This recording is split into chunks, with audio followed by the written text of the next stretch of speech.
Welcome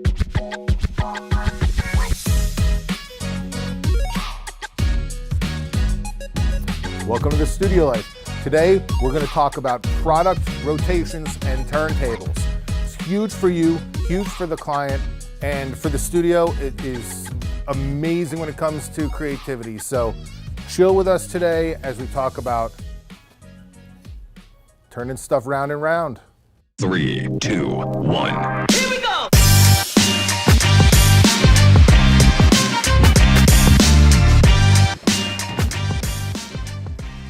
Hey everybody, and welcome to another edition of the Studio Life. I am Mark Nicholas. We're here at Manhattan Beach Studios. I mean, this is our home, this is the studio.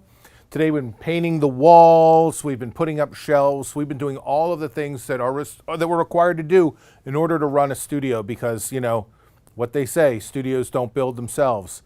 So here we are, and I wanted to take some time and talk to you about one of the technologies we use. We actually, one of the techniques we use, really. We use a lot of different technologies for it. And I wanted to talk mostly about our rotation.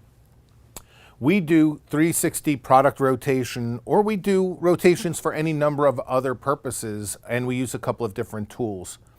And so if you think about what a rotation is, it's any time you're able to take something and turn it around. And why would you do that? Well, we do it for a couple of different reasons.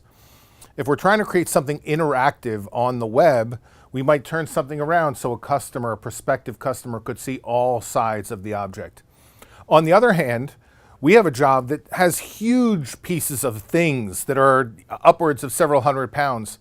And there we're simply using a turntable to rotate and position the object. And that saves us, it saves our backs, it saves our arms, it lets us shoot longer in the day, get more products done, get more SKUs out of the way, and therefore get paid more.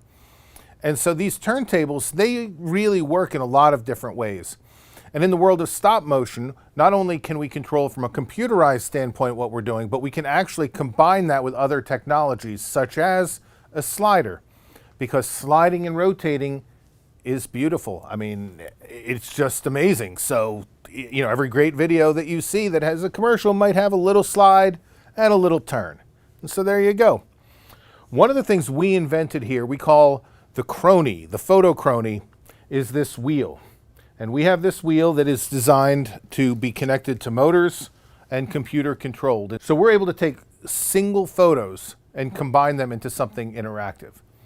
And so what happens is the computer sends a signal to rotate the wheel and then fire the camera, and then rotate the wheel and fire the camera. And that way we're able to get an exact number of images in the circle, and we know that there's no motion blur and everything looks great. Now, our Photo Crony is designed to do some other things as well. For instance, we've got a couple of different pieces of acrylic here. We've got white, we've got black, but we also have blues and reds and greens and everything else, and we simply take those pieces and pop them on, and we have a good background here. You can combine this obviously with something that's pure white in the background for easy masking, or something pure black for something coming out of the shadows, and do something really, really nice, and all the while crafting the floor, the reflection, the shadow, things like that. You can even get acrylic that's both matte and gloss. Now this is glossy on both sides, which creates a bit of a reflection, but we could go pure matte, which just kind of creates the object coming out of the shadows. Same thing with white. Sometimes we want to see a shadow, sometimes we want to see a reflection. And so that tells us how we're doing this. One of the great things about this is that you see the light move across the object as you go. Even yesterday I was asked whether or not we use a strobe. When we're shooting still photography here in the studio, we really like to use flash. It helps us all the time. It helps us craft the light, modify the light, aim the light, help craft the shadows and things like that. Now, we never, ever, ever use flash when it comes to rotating objects in still photography because of one reason. No flash is perfect. The little tiny fluctuations in the flash strength will cause flicker. And so as we rotate an object, you would see those little exposure differences. And as far as I'm concerned, they're terrible. They're gross. I hate them. So we don't use flash. When we do this stuff, we use constant lighting. We take the extra time to set the lights the way we want. We're also less perfect when we set these lights, however, because we like the fact that as a circular object rotates, you're going to see different highlights and things will change over time. the shadow will stretch or constrain. You'll see all those things. And so we don't try to light it perfect for every angle at once. We try to get a really good looking angle, and then we rotate the object like it's in the real world. And so that is exactly how we like to do it, and it tends to work very well for us. This is our small turntable. It is designed for a great deal of weight. We have points on the end that allow us to set extension points, so we can do a lot of different things with this. We don't just have to rotate a product, we can rotate a camera. We can put a 5/8 inch extender out here, hang a camera off the end, or we can put a flash on the other end, or we can put a magic arm holding a background that moves, and so we're able to create light motion. We're able to position an object above this and then rotate around that object. There's so many things we could do with this, but the way that this was built was to take advantage of another interesting strength, and it's the reason why we were able to actually get a patent on this. It's in how we position the object. This has, when you position an object and you rotate it, you want it to rotate exactly around a particular point. So if you were to screw this down in the center, you're getting in the way of the position point where you want everything to rotate around. That's fine for some things, but let's say you want to position an object above it, or you want to hang an object underneath it.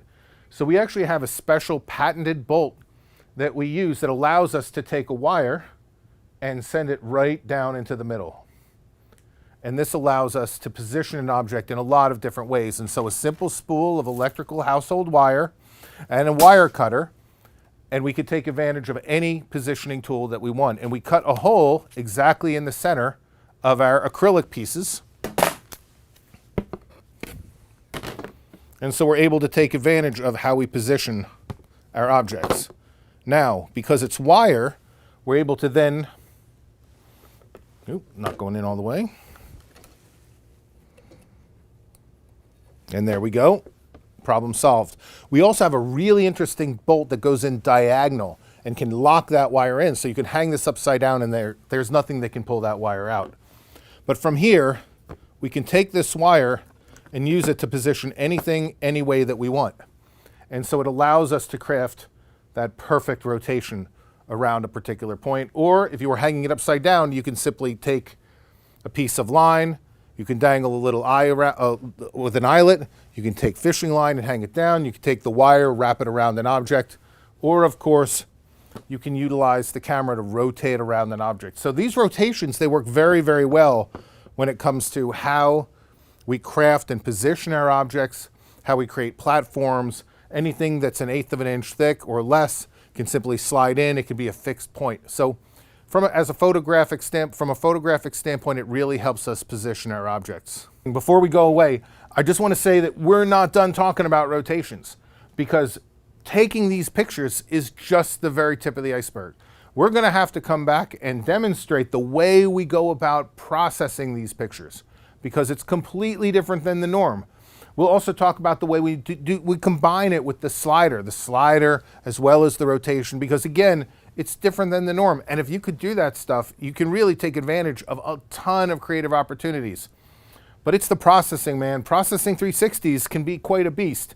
And I just want to be able to take the time to walk you through it. And we will. We're going to cover that, we promise. And so if you subscribe, you will find out when we do finally get around to that video, which hopefully won't be too long. But if you want to hear something, you drop it there in the words underneath the picture, and we'll get to it. So anyway, once again, goodbye. It's Mark, Manhattan Beach Studios. We'll see you.